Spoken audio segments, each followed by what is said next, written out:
Hi, my name is Emily Young, and I am the Marketing and Communications Manager at the Lake County Health Department. I'm joined today by Dr. Sana Ahmed, Lake County Health Department Medical Epidemiologist, and we're going to be going over some of the top 10 questions that community members had on COVID-19, the Delta variant, and more. Thank you so much for joining us today, Dr. Ahmed. Thanks, Emily, for having me. So we're going to go over some of the top questions that we have been hearing from folks out in the community. And Dr. Ahmed is going to give us some answers and some insight. So we're just going to get started right off the bat. And our first question today is, what is the state of cases in Illinois and in Lake County right now? Sure. So that's a really good question to start off with. And what we're seeing currently is that across the United States, that cases have been rising.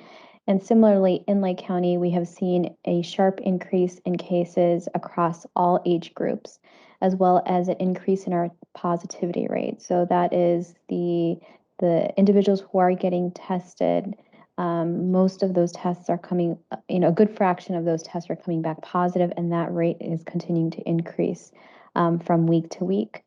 We additionally have been sending specimens, and laboratories have been sending specimens of Lake County residents to the state for whole genome sequencing, which is basically looking at the genetic makeup of that particular virus strain. And what they've found is that, or what we've noted is that we've seen an increase in the number of Delta variant cases that are being identified in Lake County.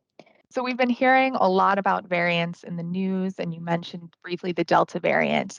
Before we dive into the Delta variant, could you tell us a little bit about what variants are, why they occur, and what makes them happen within a virus? Sure. So viruses in general tend to constantly mutate or change, and this is a constant phenomenon. And they're really trying to just become more different or more diverse so they can better infect a host. And so variants are expected and anticipated that they will occur. Now, some variants, when they appear for a little bit, they infect a couple of hosts, and then they disappear. But then there are other variants that continue to persist over time. These variants are the ones that scientists really try to study closely and look at those changes and learn how those changes then affect the spread of the virus, how sick people get, so the severity of disease. They also look at how that impacts the level of protection vaccine provides. So it's something that's monitored very closely, but it is anticipated.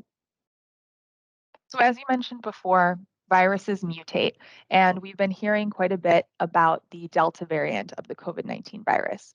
Could you tell us a little bit about what differentiates the Delta variant from the standard COVID-19 virus and specifically what makes it more contagious? Sure. So the Delta variant itself has undergone some changes. And the changes that are typically looked at are the spike proteins that are located on top of the virus. With the Delta variant, what scientists are finding is that it is more contagious than the original standard version that occurred earlier in the pandemic.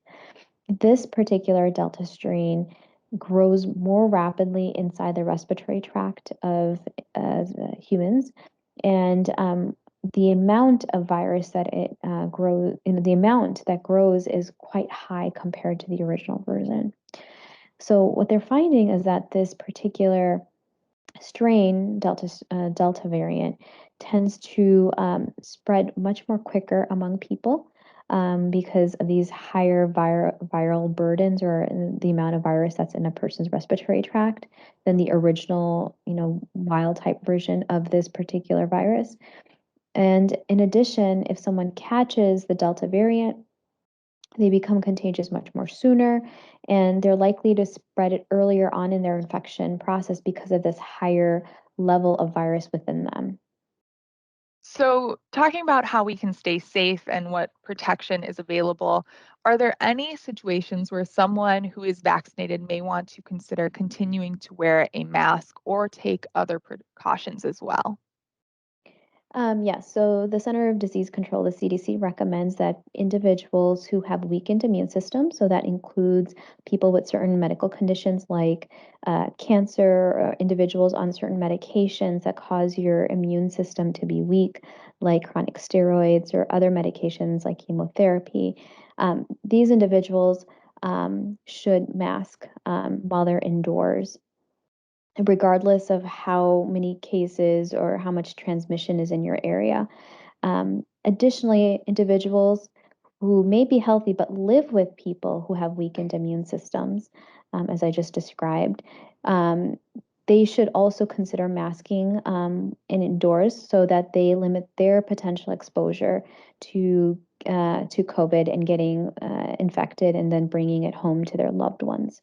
So those are individuals that should consider masking while indoors. Additionally, the new CDC guidance that just came out mentions that based off of your area where you live in and what the transmission level is like, if you're under substantial or high transmission, then those individuals in those areas of high case counts should mask indoors as well. Um, for K through 12 schools, given the fact that at least in the state of Illinois, all students are asked to come back in person, and so in order to accommodate that, some of the distancing, schools are really trying to distance as much as they can, but it may not be completely at the 6 feet. For this reason, it's really crucial that everyone, regardless of vaccination status, continue to mask in the school setting if you are either a staff, student, or a visitor that is entering the premises of a school in order to limit the amount of COVID-19 exposure that potentially could occur within that school setting. So, talking about protection and how we can stay safe specifically against COVID-19 variants, what is the best way to protect yourself against COVID-19 variants like the Delta variant? And can you talk a little bit about if vaccines are effective against the variants as well? Sure. So, the best way to protect against variants is to get vaccinated. Because the more people that get vaccinated, this reduces the amount of disease burden within the community. And with less virus circulating, it has less likelihood of replicating and growing and introducing new variants into the community. So, again, the best thing that anyone can do is to get vaccinated if they have not been vaccinated yet. Additionally, given the fact that the Delta variant is becoming the predominant strain in our community, we're still learning about more about how fully vaccinated people interact with this particular strain. There has been new guidance from the CDC to mask while indoors, especially if you're in areas of high or substantial community spread and with high case counts. So, in those settings, it really becomes important for fully vaccinated and unvaccinated individuals to mask and distance while indoors. And for those that are unvaccinated, regardless of where you live, you should be masking while indoors as well. In terms of the effectiveness of vaccines against the Delta strain, there is emerging data that shows that the COVID-19 vaccines authorized in the US have some efficacy against the Delta strains. This is still being studied. The data is being collected and gathered and will likely be reviewed by the FDA along with the Committee on Immunization Practices. But as of right now, it looks that there is some efficacy against the Delta strain. So it is really, really important for individuals who are unvaccinated to get vaccinated. Great. It sounds like vaccines really help stop variants before they start, and that's the best way you can stay protected and prevent future variants from developing. So we touched on this briefly, but something we keep getting asked is about schools and students staying safe in the upcoming school year. I know that there is new CDC guidance that touches on this, but could you just go over again how students can stay safe as we approach that 2021-2022 school year? Sure. So for students, I think what's really, really important, and this would apply for teachers as well that work in a school setting. Um, that it's really important that if you are age eligible to get vaccinated, as we just spoke about, the best way to really fight back against this particular disease is to get vaccinated and protect yourself and others around you. Additionally, it's really important, as per the CDC guidance, that we mask indoors and socially distance to the fullest extent possible, 6 feet being ideal. Um, we should also have kids and teachers use alcohol-based hand rubs and wash hands frequently. So really practicing those 3 Ws of wearing a mask, watching your distance, and washing your hands still apply here. I would also encourage parents and students that if your schools are testing more frequently to ensure that COVID is not introduced into the school setting, to take part in that and to participate and have your child participate. It is really important as a school community to protect your children as well as the children and staff around. Around everyone, and so really taking part in that program of testing, screening testing, or testing if your child has come in close contact with an infected person is really crucial in order to keep kids in school and in person.